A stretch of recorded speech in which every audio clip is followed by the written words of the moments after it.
Olá, crianças, tudo bem com vocês? Eu sou a professora Juliana. Estamos na nossa aula de ciências, estudando o capítulo Os Sons do Ambiente.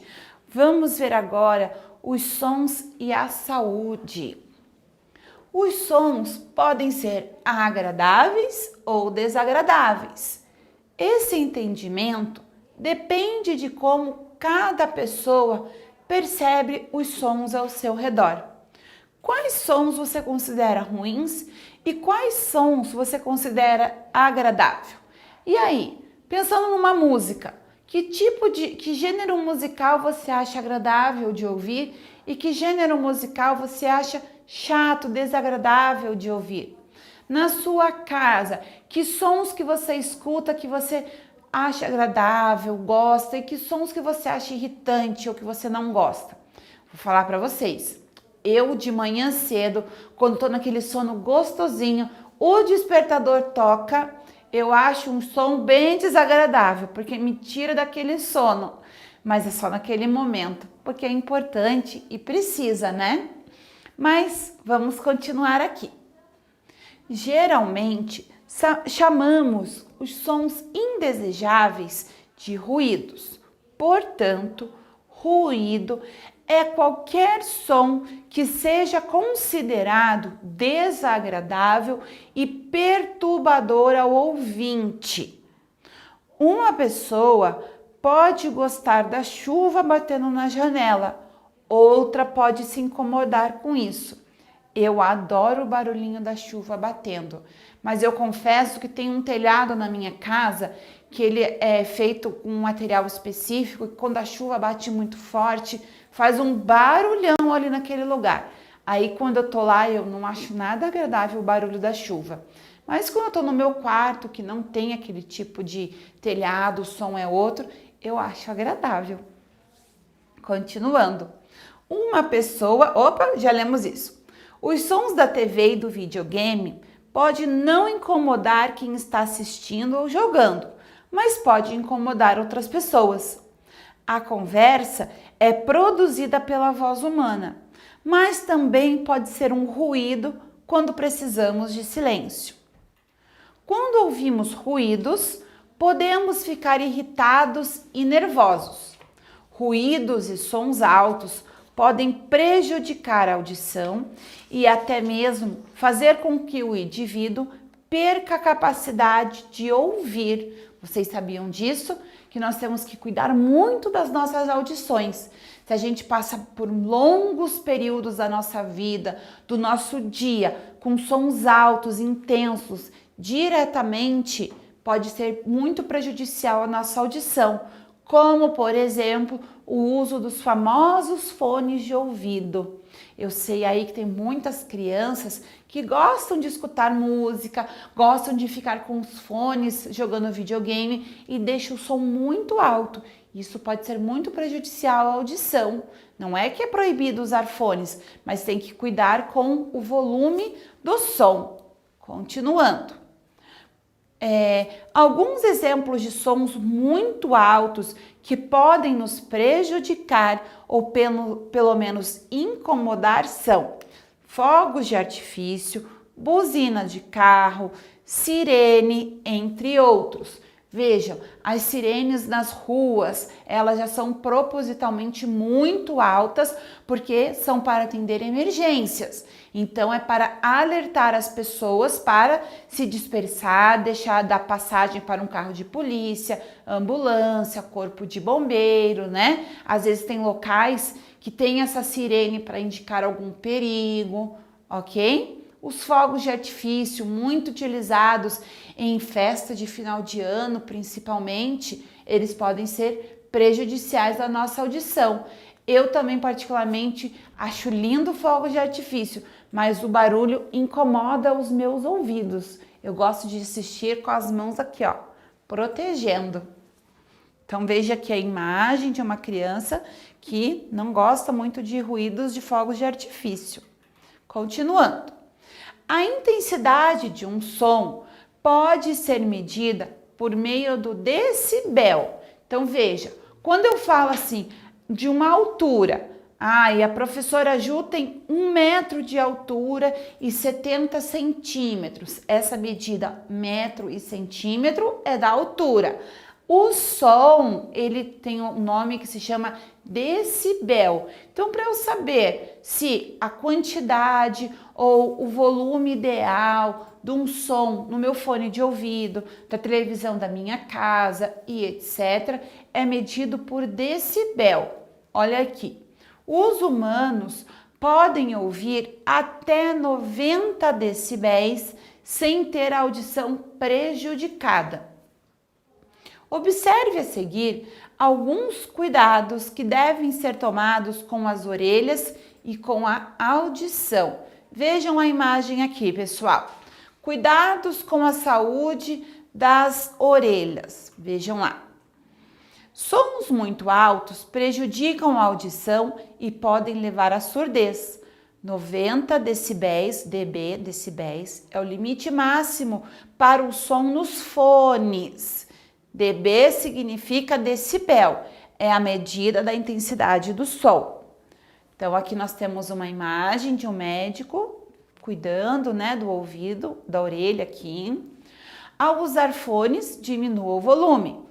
Pessoas que perdem a audição podem usar aparelhos para voltar a ouvir.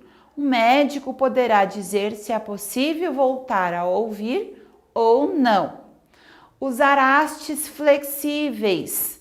Só limpe a parte de fora da orelha. Colocar a haste lá dentro pode machucar e prejudicar a audição. Para começar, que criança não põe nada dentro da orelha. Se está sentindo algo incomodando, mostre para um adulto, para um responsável, para levar ao médico, então o adulto poder visualizar, certo? Então, nada de colocar aquela haste flexível, que tem a pontinha de algodão, dentro do ouvido para querer limpar. Isso pode causar falta de audição, pode ser prejudicial à sua audição, ok? Vejam aqui agora como que são os decibéis. A respiração, 10 decibéis, o barulho, né? O farfalhar das folhas, o barulho das folhas caindo, lá a gente ouve 20 decibéis. Quando a gente sussurra na orelha do amigo, 30 decibéis. Geladeira, o barulho da geladeira da nossa casa são 40 decibéis. Esses sons aqui são considerados fracos, ok? Ou seja, que eles não são prejudiciais à nossa audição. Agora nós vamos ver barulhos moderado a calmo. O barulho da chuva fraca, né? O som chega a 50 decibéis. O barulho de uma conversa normal, ou seja, o meu tom de voz não está alterado, mas eu também não falo baixinho. Eu estou falando num tom mais natural, certo? 60 decibéis. Vamos falar agora de um som alto. Nós estamos falando de um som do trânsito da cidade, do barulho dos carros, que chega a 70 decibéis, é um som alto. O barulho de um caminhão é um som muito alto, 80 decibéis. O secador de cabelo, que muitas pessoas têm em casa, ele chega a 90 decibéis, é um som estrondoso, né? O barulho de um helicóptero, 100 decibéis. De um trombone, 110 decibéis. A sirene, 120. Um avião a jato, 130. E o fogos de artifício, 140 decibéis. Aqui nós estamos falando de um limite da dor. Então, vamos continuar aqui. Quando os ruídos são muito altos e repetitivos, causam o que chamamos de poluição sonora. Nesse caso, o ruído é poluição, porque incomoda, atrapalha e pode causar problemas de saúde. Então, aqueles sons que nós vimos que são estrondosos, muito altos, ficando com muita frequência, todo dia, direto no nosso ouvido, isso pode ser muito prejudicial, certo? Continuando. Geralmente, As grandes cidades apresentam muita poluição sonora.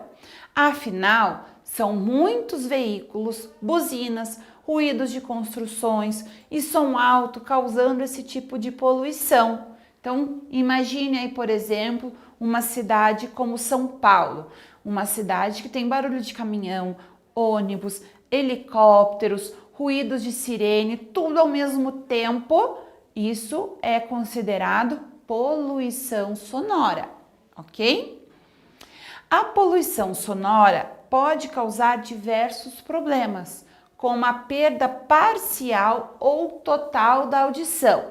A perda parcial é uma parte da audição. Eu não fiquei surdo por completo, eu apenas tenho dificuldade, não consigo escutar todos os sons. Às vezes uma pessoa fala muito baixinho, a pessoa pode não ouvir.